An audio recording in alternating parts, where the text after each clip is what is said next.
Wel, noswaith dda. Good evening, everybody. Diolch yn fawr i chi am ymuno fy ni heno i nodi 20 mlynedd ers yr ymdaith heddwch o Gaerdydd i Greenham, Greenham. Welcome, everybody. Thank you for joining us this evening to mark the 40th anniversary of the Peace March from Cardiff to Greenham Common. I'm Ellen Phillips and I'm a curator at Amgueddfa Cymru National Museum Wales. Tonight's event has been arranged in partnership with Archif Menywod Cymru, Women's Archive Wales. I will shortly hand over to Christine Chapman, Chair of Women's Archive Wales, who will be guiding us through tonight's conversation with our 3 panellists. Before I pass the reins to Chris, just a couple of housekeeping points from me. This is a webinar, so you can relax knowing that your cameras are off and your microphones are muted. But at the end of the session, we will take some questions from the audience for the panellists. So I'd like to encourage you to post any questions that you have or comments using the Q&A function at the bottom of your screen. A mae croeso chi ofyn y cwestiynau yn y Gymraeg neu'r Saesneg, so please feel free to post your questions in English or Welsh. Tonight's event will also be recorded and will be posted online in due course. So I think that covers everything. So I'm going to hand over now to Christine Chapman. Chris? Oh, thank you, Ellen, and it's really good to be here to commemorate such a momentous event. And I am very pleased that St Fagans National Museum of History and Archif Menywod Cymru, Women's Archive Wales are coming together to look back Peace March from Cardiff to Greenham Common, and it's been great to see all the events that have been happening today. Now, just to start off, and we know this, in August 1981, 36 women walked from Cardiff to the RAF base at Greenham Common in protest against the American government holding nuclear cruise missiles on common land. And this marked the beginning of a 19-year protest at Greenham Common. Now, these women wanted to make their voices heard. And what was incredible, really, was that they started their journey without the tools we take for granted now, such as social media, mobile phones, WhatsApp. But this group of women started something which has resonated throughout the last 40 years. And I am delighted to have 3 of these women here this evening. And I want to welcome them now. First of all, I want to welcome Anne Pettit, who with other women initiated the march and whose book, Walking to Greenham, is a great description of what happened. I also want to welcome Sue Lent, who has served as an elected member of Cardiff Council since 1995. And finally, I want to welcome Jill Evans, former MEP and currently chair of CND. Now, I want to, this tonight is a conversation really. It's a great, it's a great time to listen to the women who were actually on this march 40 years ago and beyond. So I'm going to start the discussion with Anne. Anne, what made you decide to commit to doing the walk in the first place? The fact that cruise missiles were coming to Greenham Common, really. And I thought this wasn't getting enough attention. So, yeah. And I wanted women's voices to be heard as well. Really? I've been really enjoying your book as well, Anne, and right. I know you wrote the book a number of years ago, but it really captures the experiences then. So, the reason I mentioned that, because some of us, well, we sort of watched what happened, but you actually made the commitment with other women to do something about it, and you went ahead with that. Okay. Sue, now I know you had a young child as well at the time, And I know that you only planned to do the walk for one day, I think from Cardiff to Newport. What changed your mind to continue? Well, yeah, that's right. I mean, I kind of only made the decision the night before, really, on the phone with a friend from Newport. I'd heard about the march, but I don't think I'd quite twigged what day it was or whatever. And I said, oh, well, we'll do the stretch to Newport. So we walked, the three of us, myself, my husband and my 1-year-old son, Chris. And almost straight away, people were saying, how far you going? Are you going all the way? And I was saying, oh, I remember talking to Janet, who had a baby with her very soon. And she said, how far are you going? I said, oh, just Newport. And she said, oh, come, it'll be fun and everything. And it was, and I also remember Anne coming round in the afternoon to see how many were actually doing the whole march. And I said, oh, I'm not sure, I'm wondering. Didn't know anybody else on the march. And she said, oh, you'll be well looked after.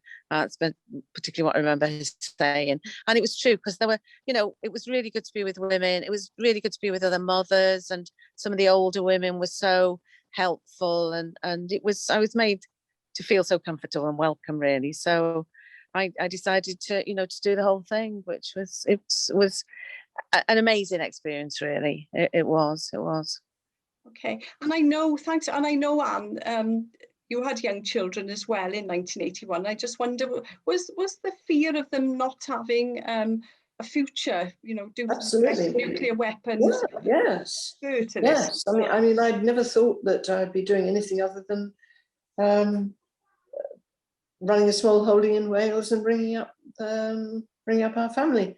I moved from London a few years earlier than that, and I was quite politically active in London, but I left all that behind me. I thought I just do practical things now. I really hadn't thought about getting involved in anything political again, ever.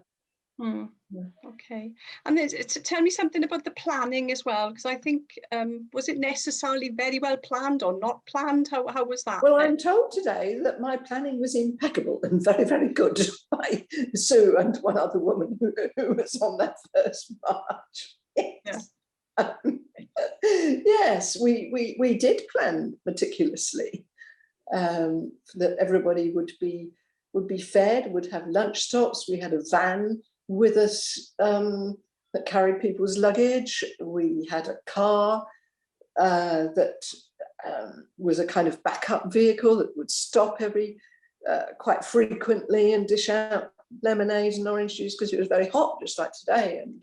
And so we and check people's. We had Helen John going around checking everybody's feet for blisters, and it was everybody was very well looked after. Yeah, good, thank you.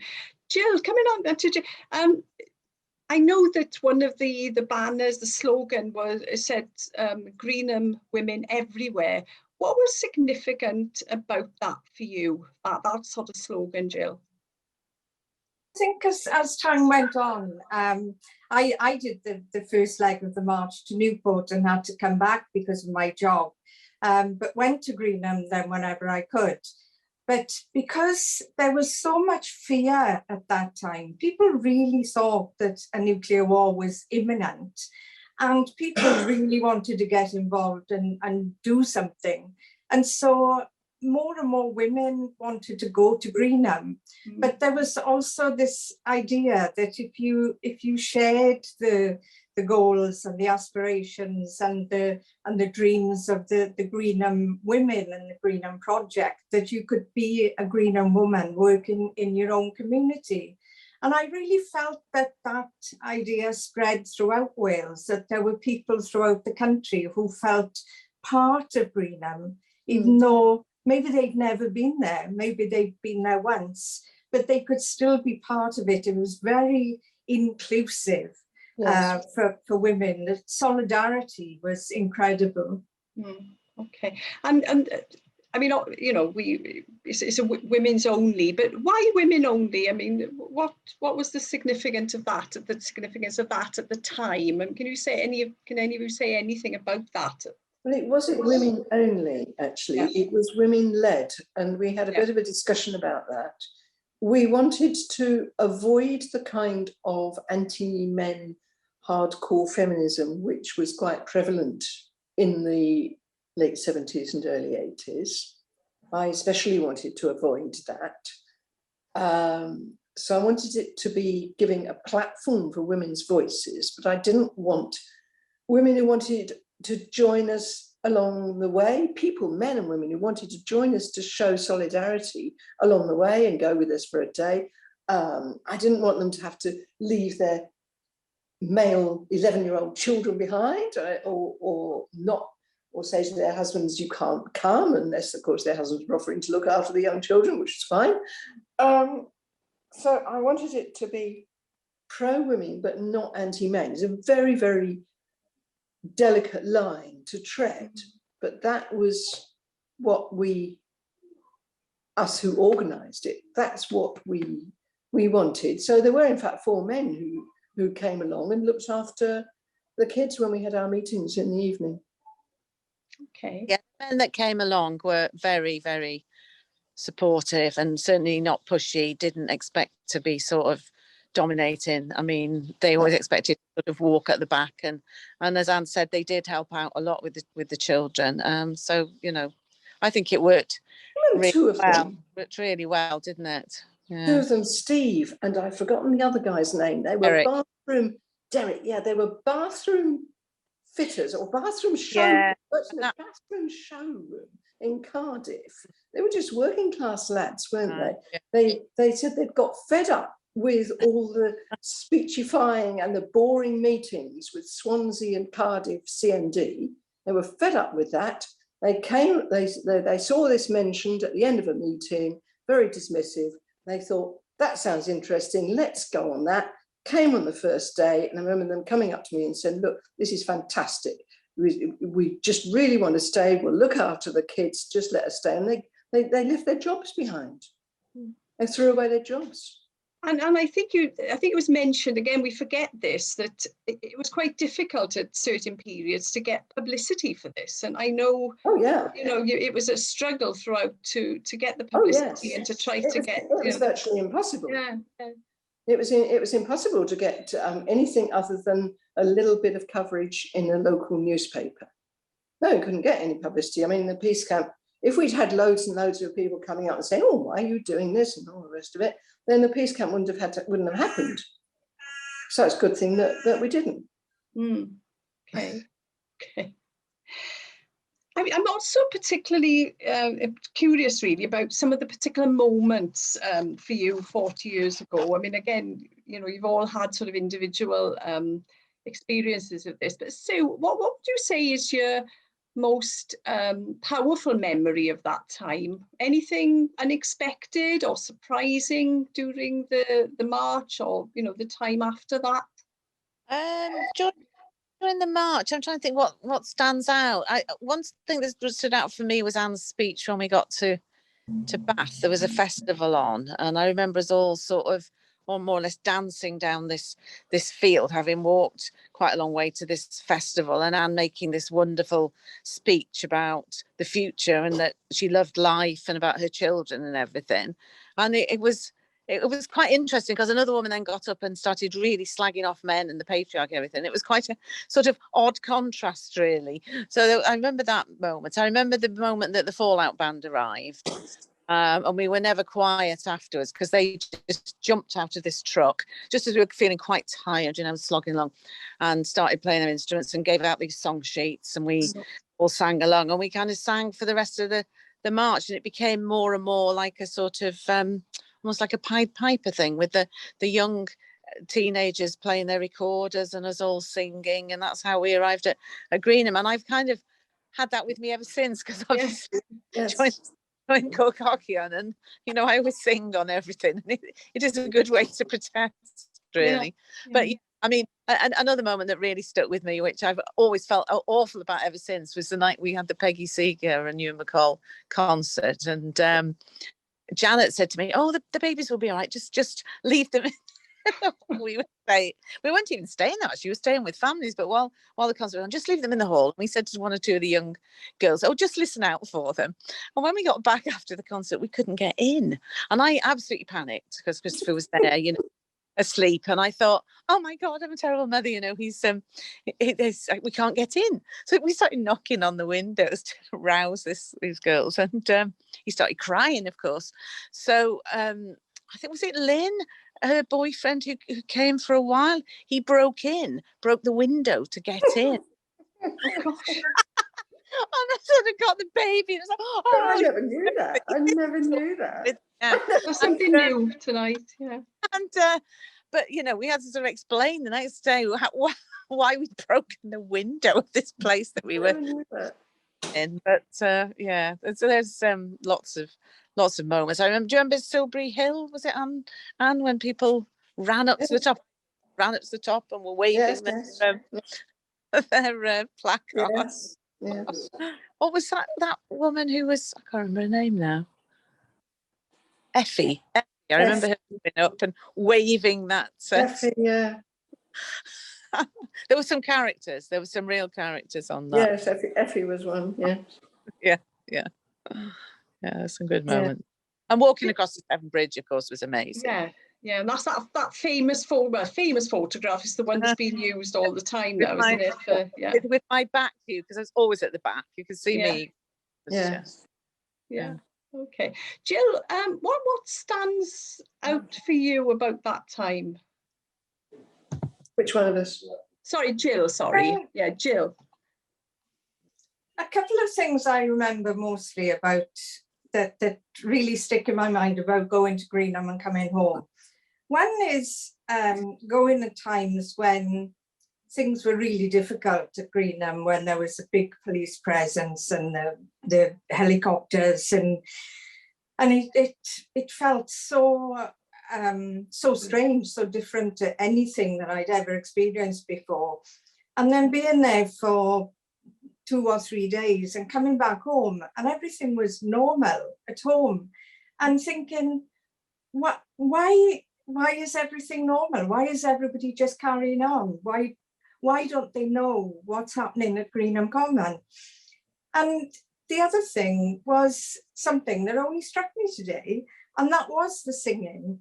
Because when we started on the march today, and the choir and everyone else started singing "You Can't Kill the Spirit," it really affected me emotionally, because it brought back all those feelings of sisterhood that I'd felt at Greenham, that I'd kind of not forgotten about, but hadn't felt maybe since that time.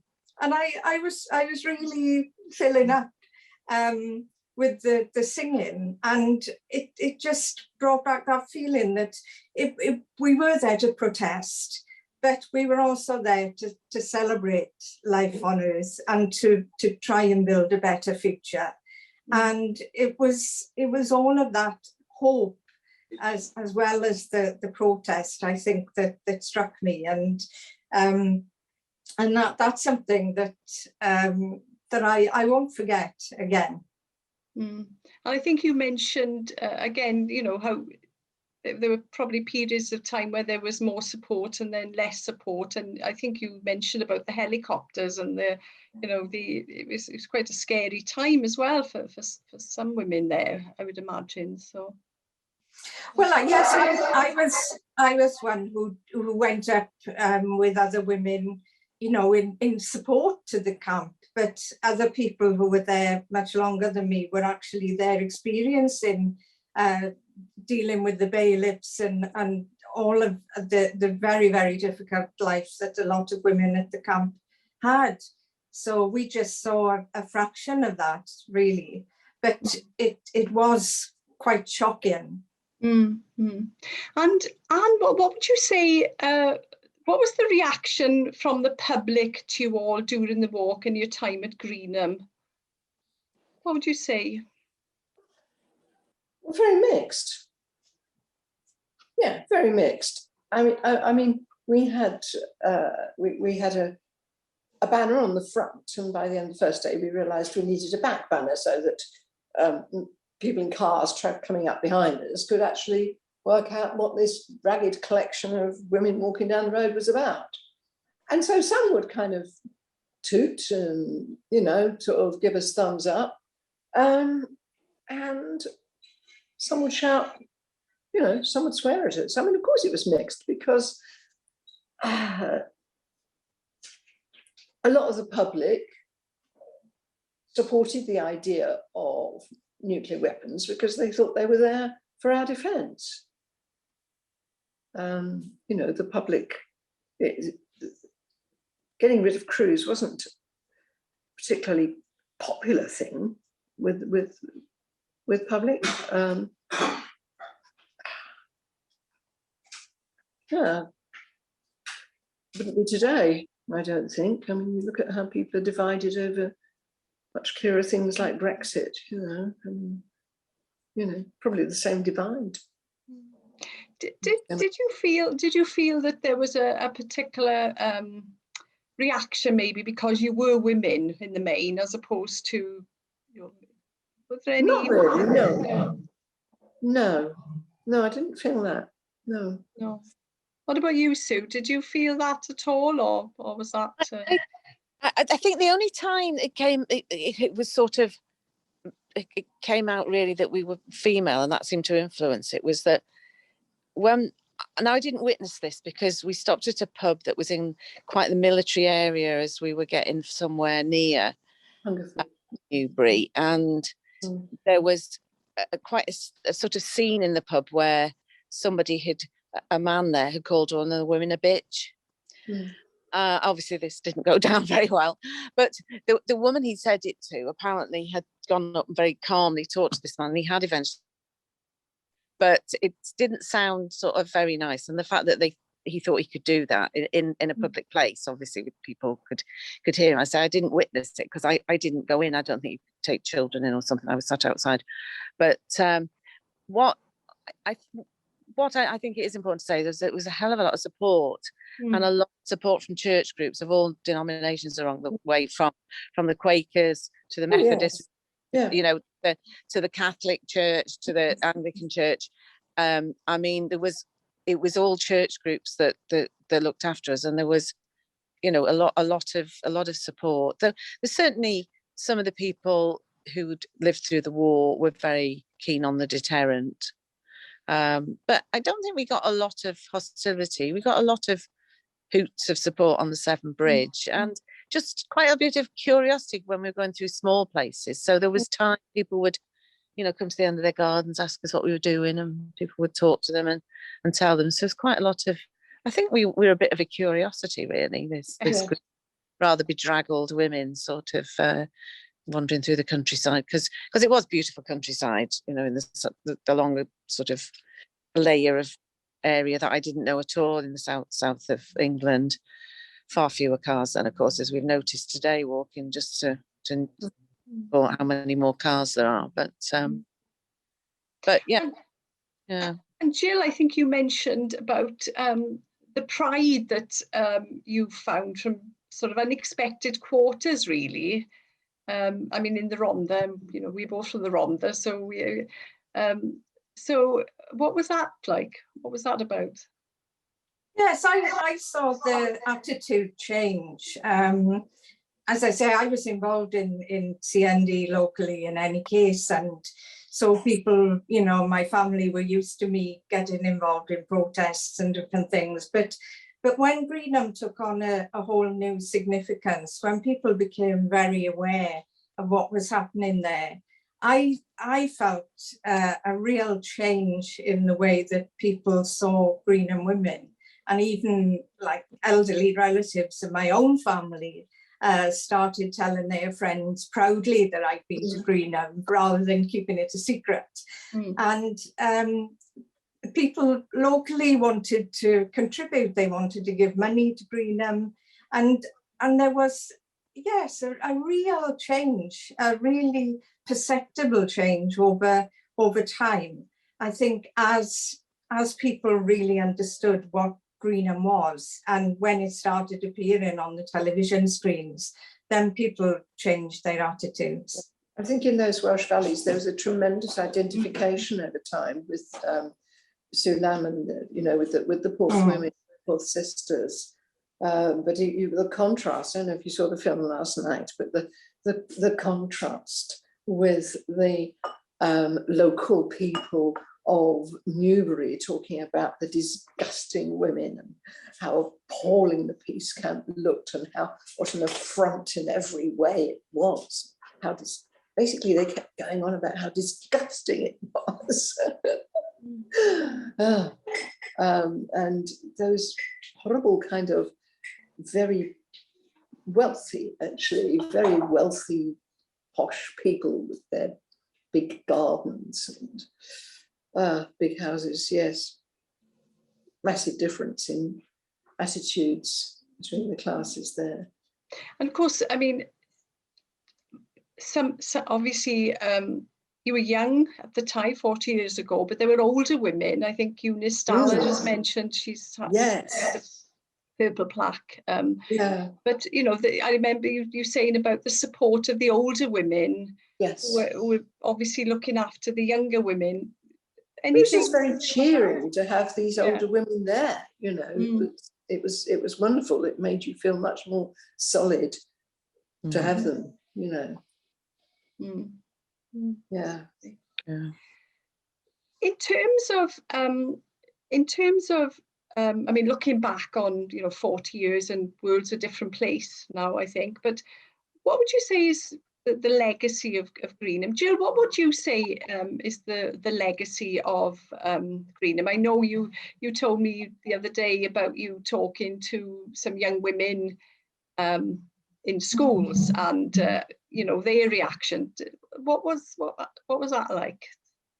That was one of the most exciting sessions that I've done when I was still an MEP, and went to meet some sixth form girls in Cummer School in the Rhondda.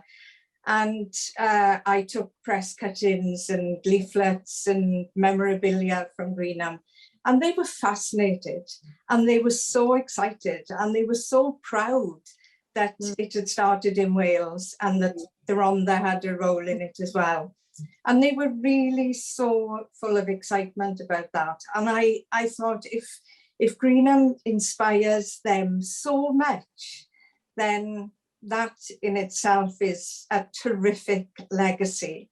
And for me in my political career, I mean, wherever I've been, when I've travelled a lot to different countries, and you say Greenham and everybody knows what you're talking about. You don't have to explain it. People know. It's become this global image of peace and women's protest against nuclear weapons. And I think that that's only going to grow as time goes on. I think the whole the focus on this year, on the 40th anniversary, has been remarkable when you think how little attention was given to the original march. And I think that's going to grow, and it's going to lead to more young girls in schools learning about what the Greenham women did. It's wonderful. And Anne, what was the legacy for you of Greenham in terms of you as an individual woman and wider society, do you think? Well, when I went back in later years, I went and tried to get a job teaching, but I couldn't get a job. I couldn't get a permanent job anywhere in Carmarthenshire, in Dyfed, in fact. No. Right, so that obviously your action. That was actually quite a nasty legacy for me, and somebody. Although, I mean, I taught for 9 years, but I was always on supply, and wherever I applied, and somebody told me, one of the people who'd been on the panel, he said, you were clearly the best qualified for the job, but the heads are very nervous of Greenham, the Greenham connection. They think you're going to be a hellraiser of some kind. You're going to be a troublemaker. So that was one. That was one legacy. Well, not getting. I didn't try teaching after a while, and I realised that, and I started my own business making handmade tiles out of clay, which was very enjoyable, and ended up employing local women. It was lovely, actually. It was great. So that was a good outcome. And what about wider society? I mean, what impacted? Yeah. I find it really hard to answer that question. I hope everything that Sue's saying is right, you know. I hope she's right, and that it does inspire younger women and girls. I hope it does. Yeah. And Sue, what is the legacy for you, Sue, of Greenham? I mean, did you change? You know, how did it change you as a person, and what's happened since? Do you think? Yeah, I must agree with Jill about because I also met with a project of girls. I think it was the Rhondda as well, actually, a few years back, with at the Museum of Wales, actually, and they were fascinated, very interested. So I think young people are interested in the story. For me personally, I think, you know, I've always carried with me since the fact that, you know, a small number can make a big change, you know, that determination is, you know, pays off, and that you should always stand up for your principles and try and effect change, even if it looks fairly hopeless. I think it's a small number can. And I think I've seen that a lot, because obviously I've been a councillor for a number of years and been involved in politics. I think you see that as well, like whether it's community action that you're involved in, or you know, whatever that you know, a committed group can sort of do a lot. I think for me personally, it gave me quite a lot of confidence, because after the initial march, I think a lot of us went back and got involved in peace groups in our areas, and there was a big growth of women's peace groups around Greenham. So, and I think being in Cardiff as well, there was a large group of us, and we were always getting invited to speak at something, and you just had to do it, really. And I wasn't used to speaking in front of people and answering questions and that, but you felt you had to do it. So I think personally, it kind of developed me quite a bit, and possibly I wouldn't have become a councillor if it hadn't been for Greenham. I don't know. I feel it did sort of change me to an extent, and it's something that I always regard as something very good for me personally, that I was involved, and I'm very glad that I was. Yeah, I think that you've said that is the legacy for loads of women, you know, thousands and thousands of women who did things that they hadn't done before, that they didn't think they could do. So that is how it lives on in women's lives. Okay. Really. Now, just finally, because I'm keen for our audience to come in with their questions, I just wanted to finally ask all of you. This weekend is the commemoration, but if this was the real thing as it was 40 years ago, would you do it again? Definitely. Yes, without a doubt. But I would walk the whole way this time. Yes. Okay, so that's clear then. So that's great. Okay, well, thank you. I'm going to bring in Ellen now, who's been you know, collating your questions. So Ellen, if you're ready, do you want to? Yeah, hi everybody. You've touched on a lot of these questions in your answers, but you may be able to expand on certain points. One question here, and Jill, you might be able to answer this one, because I know you're involved, and Chris actually, with the work that Women's Archive Wales are doing at the moment. But there is a strong history of peace activism in 20th century Wales in particular. Were you aware of this history, of this heritage back in 1981? Jill, maybe you could answer that one. No, not at all is the answer. And in fact, one of the most significant discoveries in recent years has been the peace petition, which was sent from the women of Wales to the women of the United States. calling on the US to join the League of Nations after the First World War to avoid another tragic war. And that petition was signed by nearly 400,000 women in Wales, which is a remarkable feat at the time. And it's only in recent years come to light, and it's now been discovered in the Smithsonian in Washington. And we have a partnership working to celebrate the centenary of that. But it's not the only thing, it's not the only event. And so when we talk about Wales having a tradition of peace, and particularly women in Wales, I think we are discovering more and more stories all the time, which put Greenham into a very special context as well. Jill, I didn't even know that. Ah. No.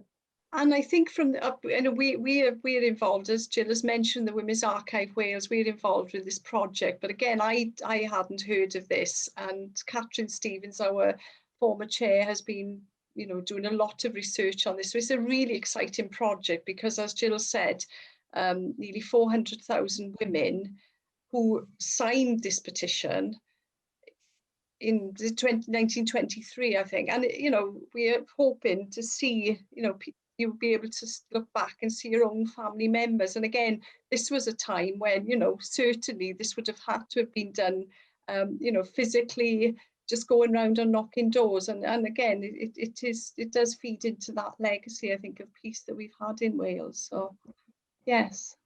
Okay. Brilliant.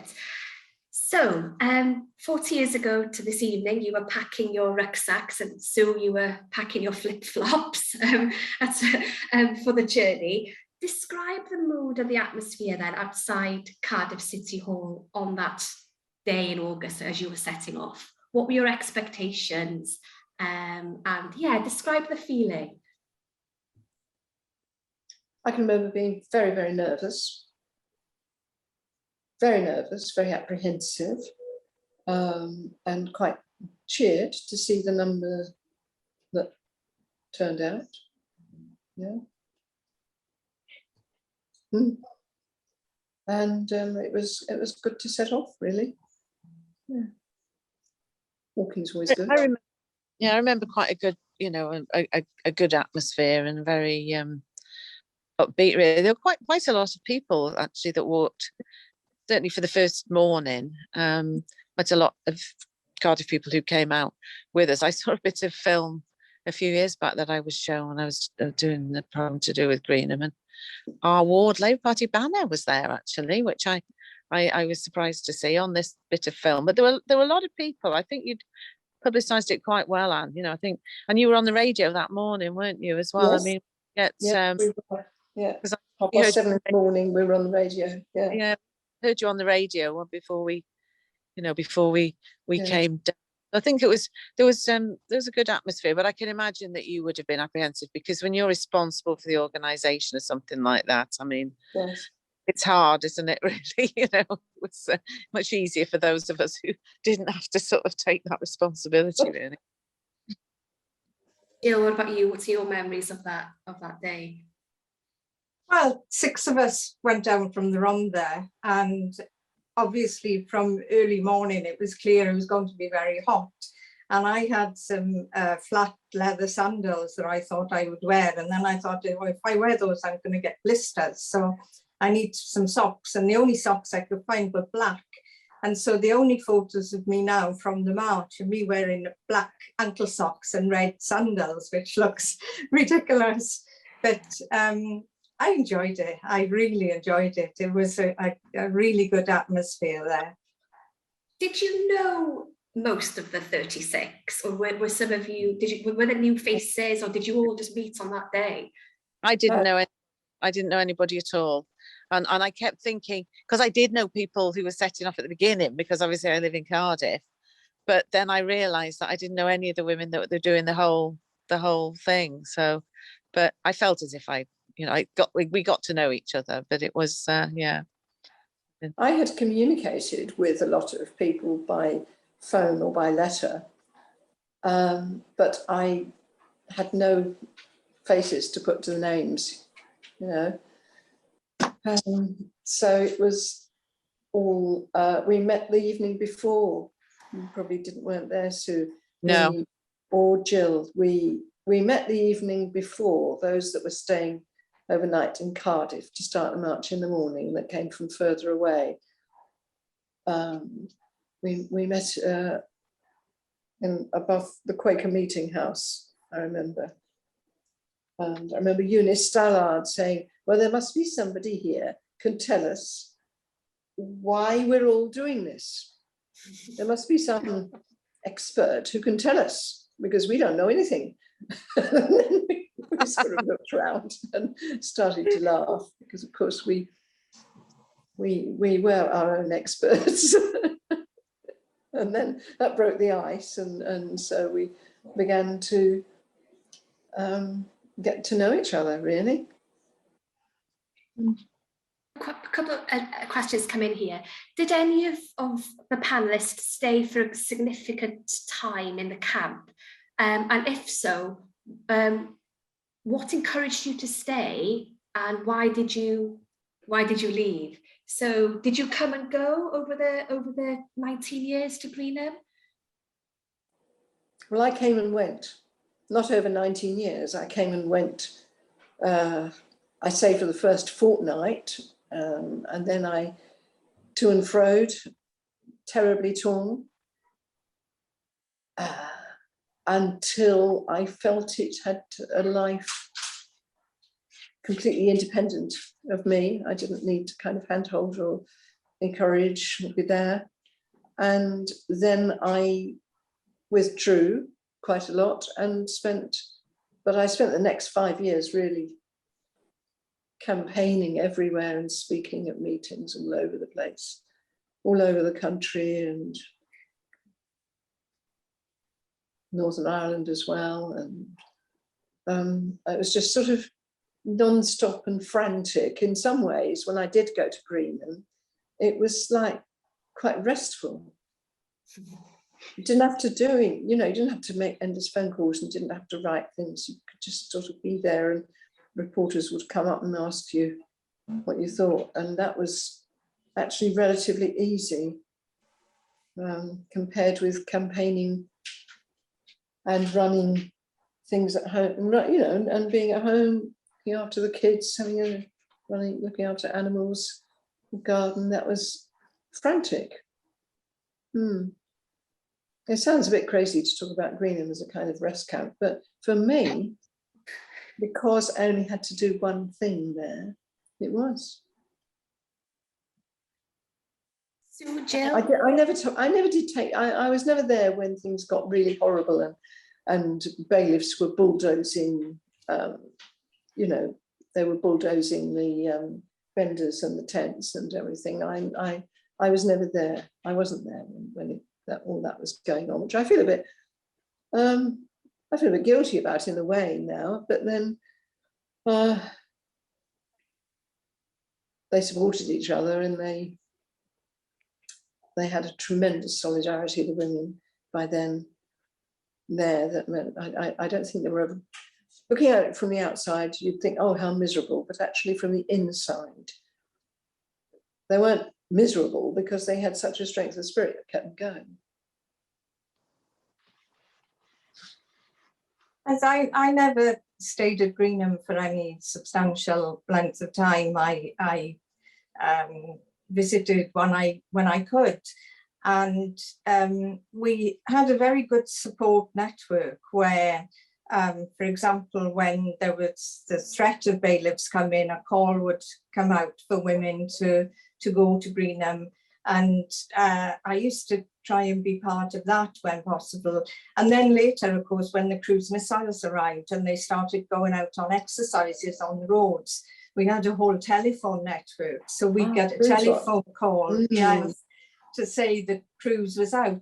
But that's when a lot of our phones started getting cut off and all sorts of strange things happening. But at that time, we would try and go out onto a local roundabout or something with a banner to say cruise missiles are out on the roads. And so that helped as well, spreading the whole network way beyond Greenham. Of course, I was organising marches as well. As soon as the Greenham march was over, there was the Brawdy march to organise. So there was that. And then there was our visit to Russia with myself, Carmen and Jean McAllister, and all the repercussions of that, and trying to support Moscow Trust Group. And it was non-stop. Yeah. It became a full-time job in a way. You were a full-time activist. Yeah. Yes. Yeah. What about your experiences of the camp itself? Did you go to the Embrace the Base event in 82? Was that 82? Yes, Embrace the Base was extraordinary. Because I remember going with, first of all, we filled one coach, and then we filled a second one from Carmarthen, and there's still people wanting to go, and it was all chain letter. It was all publicised by chain letter. And I remember when we got to the old Severn Bridge services, the car park was absolutely full of coaches with banners and colours and placards and so on. And you couldn't get into the canteen, it was full of women. And as we approached Newbury along the motorway, we stopped in a traffic jam. And the traffic jam was cars and minibuses and coaches full of waving, cheering women going to the base, going to the demonstration. And I started to cry. I just cried all day. It was so overwhelmed. It was so unexpected, really. It was so marvellous and so unexpected. It was very moving, wasn't it? It really was. I went up with my husband and Chris, who by then was 2, and a 2-month-old baby. I remember, and you're right about the coaches. There were so many coaches. We were waiting for our coach back, and never come. And Chris kept saying, "Coach will come. Well, coach will come." Oh, I don't know whether how we're going to get back, but it did arrive eventually. But the coaches are just circling the base, picking people up. I mean, it was amazing, wasn't it? It was so many people there, and of course December, so it was dark early, wasn't it? And all those candles everywhere, and all the baby clothes on the fence and all that. The decorated fence. It was amazing. It really surprised you cried all day. I mean, it was. Because for you to have started the whole thing, the previous, yes, and to see that you could feel it sending a thumping rate message. That was the day it became really, really global, I think. And of course, the brutality of of the way we were treated when we blockaded the next day. I stayed overnight in Oxford and went back the next day for blockades of all the gates, and we were treated quite roughly then, being thrown aside and everything. And that was shown on TV, and that shocked a lot of people as well. And yes, you knew that, a message was finally getting across. That's no doubt. Can't ignore 30,000 women around an RAF base, can you? Yes, it was a complete surprise, I think, to the government, the media, everybody. Yes, you could hear the singing coming from the other side of the base when we all linked up and held hands, and the candles being lit. That was really quite something. So there's a question here about it was very beautiful. It was very beautiful. It was and the fence was like a 9-mile work of art, really.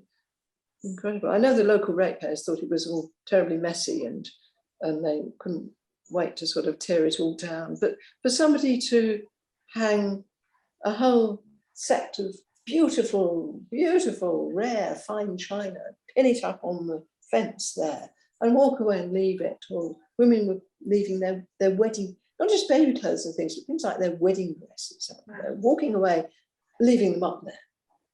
As to all the symbols, what life meant to them, what was life, what was beauty, yes. They were prepared to sacrifice. It was an immense, enormous sacrifice that went on there. we've already touched on the Brodie March in '82, but how did the Brodie March compare to the Greenham March? Was it different, and were there different people on that march? A question from one of the attendees. I think it was, yes. There were a lot more on it, but I think the Greenham March was very fresh. Nobody had expectations. Nobody knew what was going to happen. Well, I thought we were just going to go to Greenham Common and come back again. But Greenham had built up a legacy already. And so there were expectations for the Brodie March, which were not really realised. You know, we marched to Brodie, got there, went home. The thing that came out of the Brodie March for me was the trip to Russia. Yeah. I think the other thing with the Brodie March was there was a lot more liaison and relationships with communities along the way, particularly with chapels and churches. A lot more, because we worked harder to make those connections. And one last question, because we are running out of time. There's a lovely comment here, Anne, from one of your former pupils. I understand that you were a supply teacher in this attendees school, and said that you were, she clearly remembers discussing Greenham with you.